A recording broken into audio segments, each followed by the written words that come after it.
Hey everyone, it's 10 Types and the 2025 Trainers Toolkit, a really good IRL Pokemon TCG product, was recently revealed. And if you're not familiar with the Trainers Toolkit, as I said, it's a good IRL product. I'm not sponsored or anything, but this is definitely, I think, the product I'd recommend the most.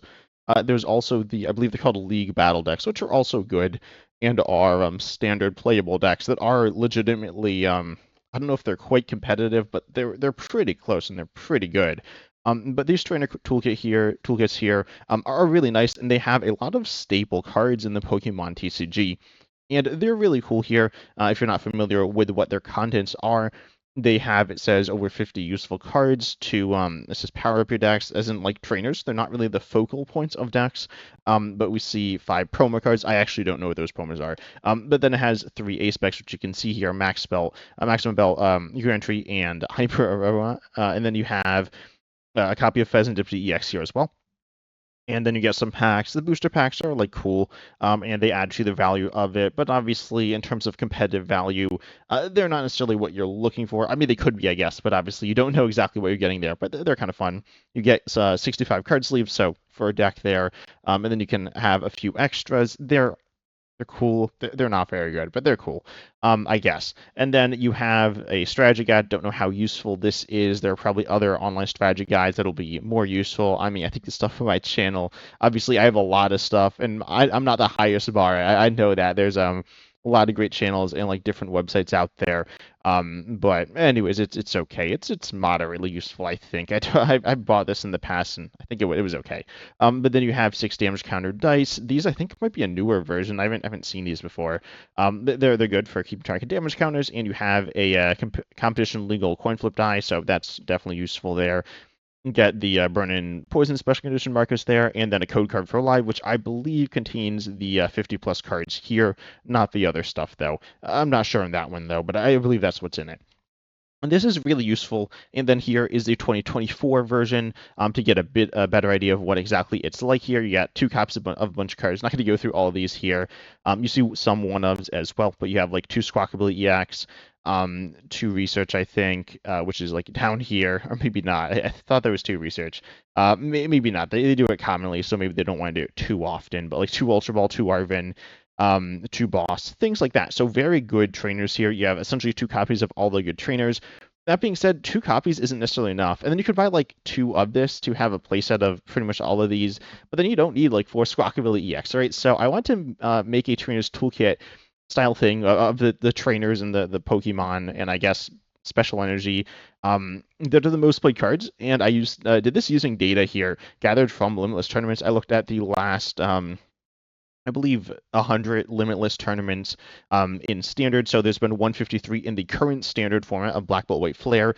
I felt like 100 was a solid number. I mean, it's a round number, but also it's a good amount of tournaments. I think the data, as you'll look at, I think you'll agree that it makes sense certainly. And then on top of that, it also is standard, and the format's like settled a little bit. So if I went and did all these tournaments, some of the earlier ones might have some weird metagame stuff. I will say the game still could have some weird metagame stuff, prioritizing some newer cards, which we'll take a look at the cards that the data spit out here, and I'll give my takes on it as well.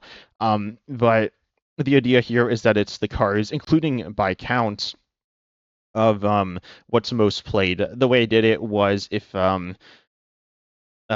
just show you here. So this is what it spit out. These are 58 cards. I will say I think they're normally even numbers of cards. I'll break down what the specific things were and why I chopped it off where I did.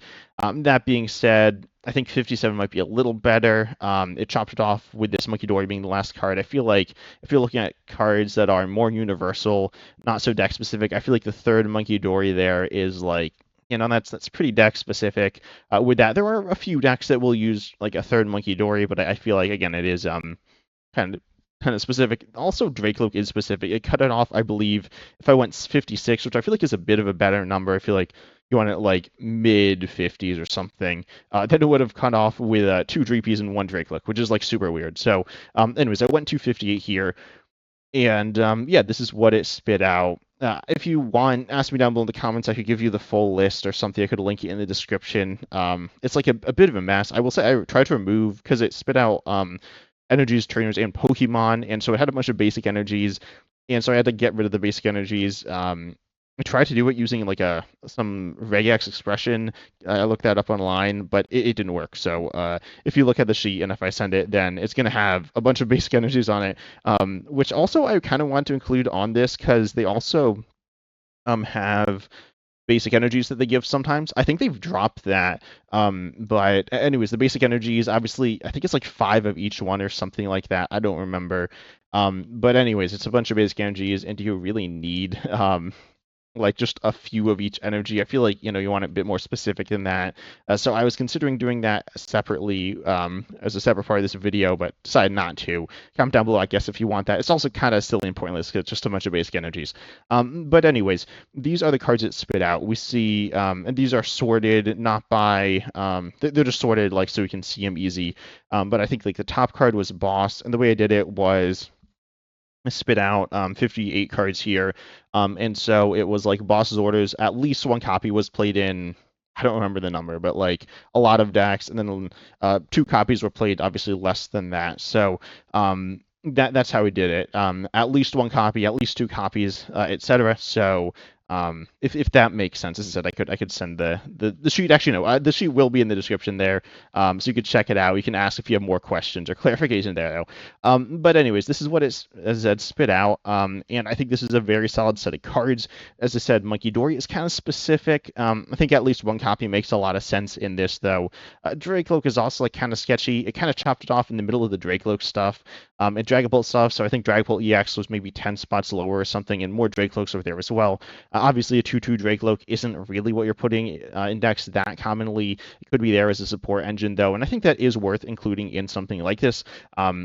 Also, the Trainers Toolkits generally don't have a lot of Pokemon, so I will mention that this is more Pokemon than you'd expect to see, and this is also like I think too much money that they want to, or too much value that they want to be giving out here. I will admit that with like a lot of like maybe more EXs than they want to be giving out.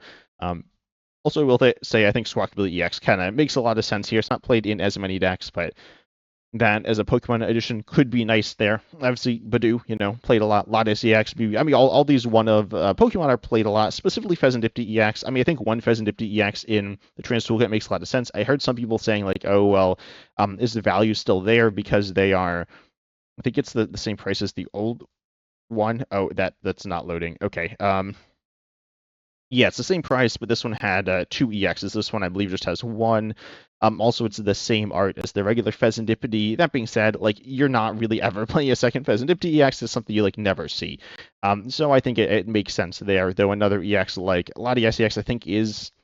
I don't know. The other 3 X's are very versatile. You'll see them in some decks, not every deck, though. Honestly, same thing with Badoo. I think it fits kind of within that same idea there. Looking at these supporters here, we got 4 Ionos, 4 Arvins, 4 Research, 3 Boss, 2 Terror Scenario, or no, sorry, 1 Terror Scenario and 1 Hilda. I feel like Hilda definitely kind of stands out to me as like a card that isn't quite in the same caliber as those other ones. Obviously, Terror Scenario not in every deck, but it's also one of, right? It kind of makes sense there. Hilda is obviously like kind of deck specific, good with some things, and a newer card. So I think it could be emphasized as a newer card here, but definitely a very solid supporter. I will say Crispin, I feel like I'd like to see a copy of that in this. That was, I believe, a little bit lower on the list, not too much lower, but again, just a bit there. Then the items here, we have Ultra Ball, 4 cups of that, 4 Nest Ball, 4 Buddy Buddy Poffin. We also have 2 Night Stretcher and a Super Rod. We got 2 Counter Catches, 2 Earthen Vessels, 2 Rare Candies. And we do have Secret Box as the A spec, which was, I wasn't just having one A spec on the list, but there ended up being just one A spec. It wasn't something that I was like, oh, I'm going to do that, but it ended up happening. And I feel like Prime Catcher is obviously like just very good. Secret Box is good now. So I don't think it's a bad idea. Obviously, it's played objectively more. This is objective data here, but Secret Box is it's not really I mean, it can go in honestly every deck. I don't have a big issue with it, but I feel like Prime Catch would be really nice. Looking at the Trans Toolkit itself, I feel like the 3 I believe the 3 most played ace specs are Neo Upper Energy, Prime Catcher, and Secret Box. I feel like instead of Neo Upper Energy giving an unfair stamp, I'd like to see those 3. I think would make the most sense. Because they're very useful for decks, and they can go in a lot of different decks as well. They're versatile there. So, but anyways, just Secret Box, 1 A spec, I think feels very, very fine here. And also you get like a very solid amount of gust. You have 3 boss, you have 2 counter catcher, probably more than you need a lot of the time, but it's still nice there. Give you enough versatility there. And I guess I didn't mention the draw, but 4 research for Arvin should cover you. And we have some tools as well. Here we got 2 TM Evolution and Air Balloon as well. I feel like a second Air Balloon could be good as well. Air Balloon is also a newer card, so it could be played less. It could be played more. I don't know. And the only switching we have is Air Balloon and Turbo Scenario. Oh, and a lot of ICX, I guess, as well. And I guess you could say MUEX is like a pivot, but that's not really a switching card. But anyways, I feel like regular switches could be good or something like that, as like they are kind of staples to keep it more, I guess like evergreen would be the word. Cards that stick around forever or for a longer period of time. Obviously, if you have something like is there something here that's like gonna rotate? Probably Artizone, right? Artizone's gonna rotate soon. I didn't talk about it yet, but Artizone will rotate. I gotta assume. Wait, that's rotating, right? I know it got reprinted, but it didn't get reprinted. Yeah, with a new regulation mark. Oh, it didn't. It got reprinted in the same year. Okay. That's not the same year. Same like year in Japan. So anyways, Artizone will be rotating. And some like you could argue that you want newer cards as well. And you want to like not have so many older cards. Not that there's that many, but there's a few that will be rotating. Then we also have Jamming Tower as well as like a counter card. I'm personally someone who prefers Tool Scrapper over Jamming Tower, specifically with Arvin. But yeah, no, Jamming Tower is a nice card here, a nice little counter card. And then Luminous Energy, 2 copies of that as well. It's kind of interesting here. Luminous Energy played. I mean, we see a lot of cards that are played in Dragult EX. Dragult EX, I believe, is the most played deck. I think it kind of depends how you group things. Like here, it's not, but if we group them, it is. So it depends there. But Dragult's played a lot, so we see a lot of Dragult pieces. Obviously, the Dracolic line. You could say that you could just kind of include all of Dragult, but that's kind of weird, as these are like supposed to be staples. If I cut it off below all the Dragult stuff, it would have been 53 cards.